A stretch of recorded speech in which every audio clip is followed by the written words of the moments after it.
Have you ever felt out of place, like you didn't belong in a certain environment? Maybe you've been in certain situations where your confidence took a hit and you wondered if you were meant to be there at all.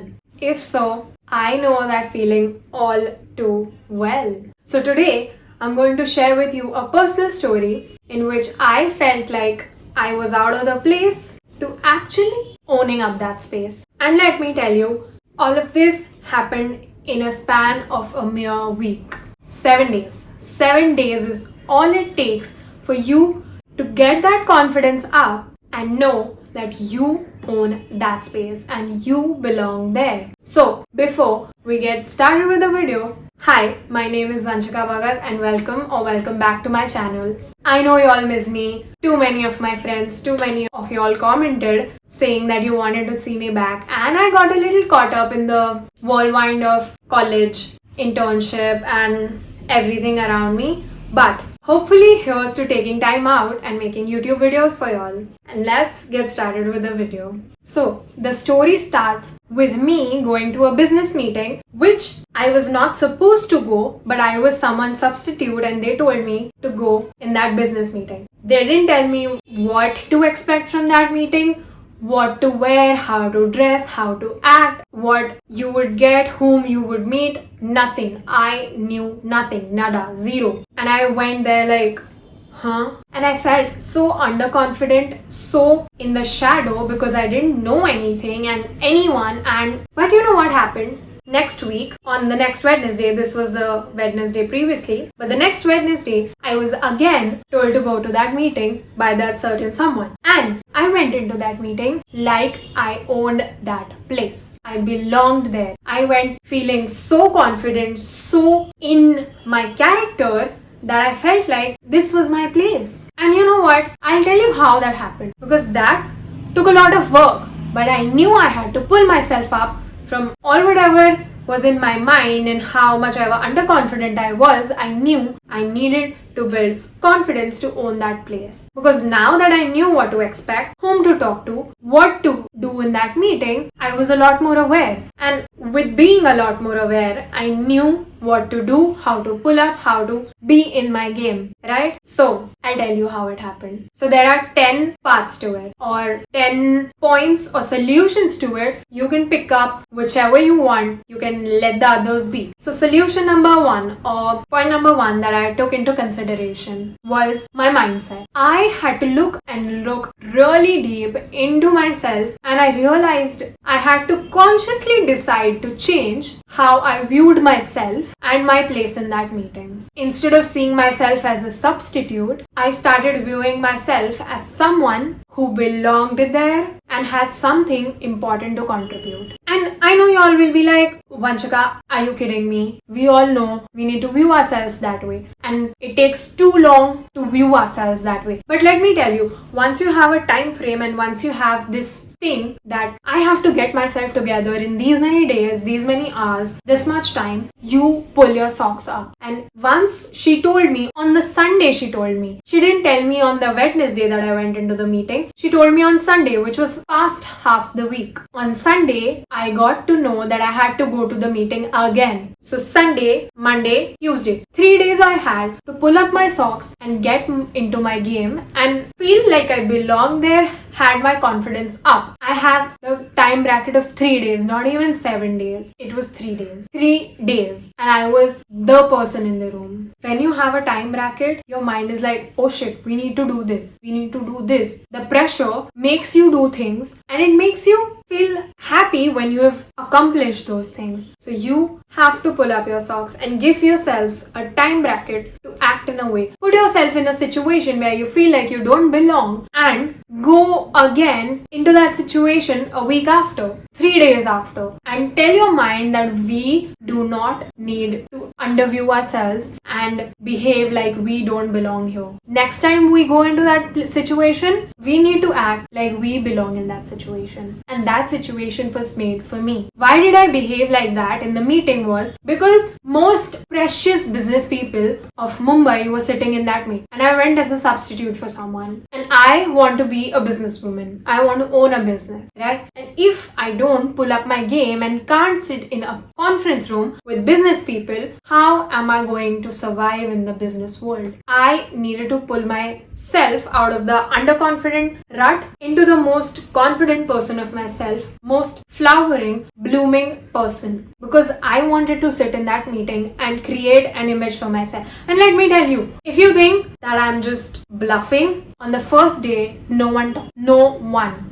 I was that underconfident. No one batted an eye at me. The second day I went, everyone was approaching me. Everyone. I made 5 connections, got 3 business deals. It was a bloom. I actually met someone whose restaurant I adore. I didn't know that she owned a restaurant. But that restaurant I adored. And now you know what? She's my friend. That businesswoman is my friend. She came forward and she told me that she found me confident that day. And I was like, oh my god, thank you so much, because that means a lot to me. Because I have been working at it for the past 3 days and I pulled this Vanshika up. And now you see how one change can make a big difference in how you pursue yourself and how someone else sees you. And this brings me to another point, which is like, if you perceive yourself as underconfident, others are going to also perceive you as underconfident. If you perceive yourself like you belong here and you're confident, others are also going to view that way. So then the second day, I viewed myself as I was confident and I belonged in that position. Point number 2 that I kept in consideration was mentality. There's a difference between mindset and mentality. My mentality changed from fearful mentality to a winning mentality. One that focused on success rather than the fear of failure. And that fear of failure was talking to people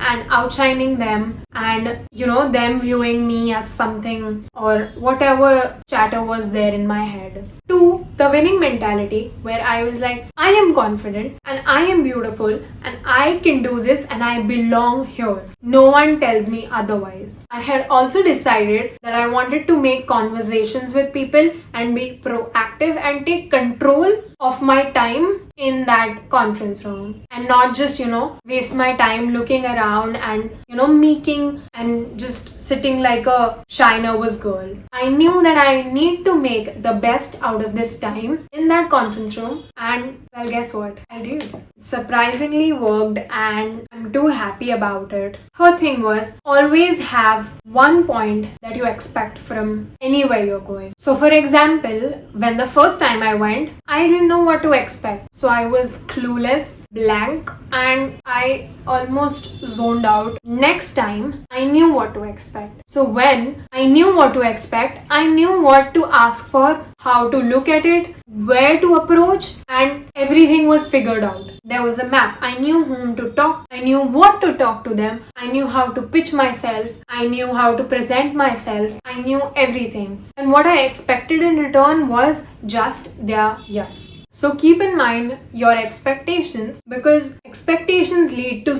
somewhere beautiful rather than you just going into the deep hole and thinking that you're not worthy. Next is clothing. You wouldn't accept this, but clothing and makeup makes the world of a difference. And for guys, their hair and how it is styled. So clothing for both the genders and etc. Makeup for women and girls and also for the guys who apply. I'm not judging here. And third, hair for both the genders and etc. So clothing that day for me made a whole lot of difference. I wore the clothing that I feel the most confident in, and I just knew that this would end up being the best freaking thing of my life, because I was confident mentally, my mindset was at point, my clothing was the one that I wanted to wear and I feel the most confident in, and it was the best outcome from that day. I can't tell you how much of a world of a difference clothing makes, because Suppose, for example, there's one girl wearing baggy t-shirt,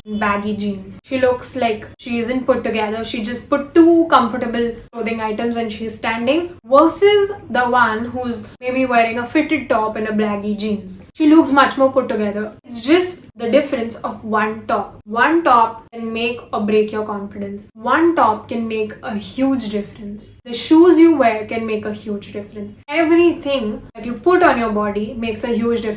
If you wear a good perfume, it makes you feel confident. It makes other people look at you with adoration and like you smell good type of a person. So everything makes a difference. Next is have a higher self-belief, because self-belief drives the world. Why do you think Mark Zuckerberg is so successful? Why do you think Elon Musk is so successful? Because they have a higher self-belief. Self-belief that they can do it. They can. So have a higher self-belief in yourself as well. That you can conquer this situation. You can do it. You are it. No one else is going to help you. But help yourself and get out of that rut and be confident, girl. Like, what are you afraid of? Have a higher self-belief, please. Because self-belief, oh my god, I can keep going on and on about how important self-belief is for every person out there. Self-beliefs is the make or break of one situation. Make or break of life. If you have a self-belief in yourself, you can do it. If you don't have a good self-belief in yourself, you are going to question every decision you take at every point of time. Have a high self-belief of yourself that you can do it, you are it, and you're perfect. And I know no one's perfect. Everyone has their flaws. But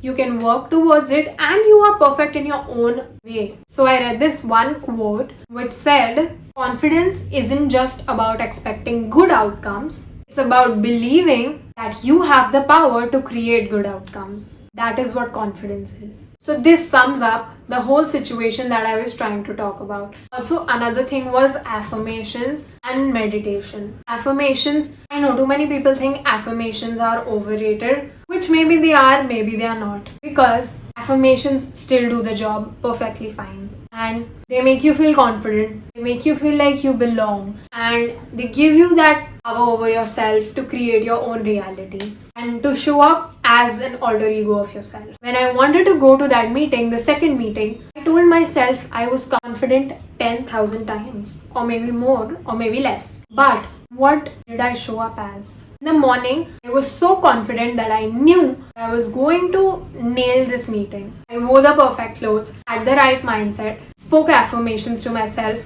Affirmations, according to me, are too good for you and you should do it. Almost the end of the video, but I have two more things to tell you. One is, understand what was stopping you before. Because I realized that what was stopping me before was my mentality. Later I realized what time passed. The life, your situation, your mentality, your mindset, your clothing, what was stopping you before? What was stopping you from showing up as the best version of yourself? What was stopping you? For me, it was unawareness.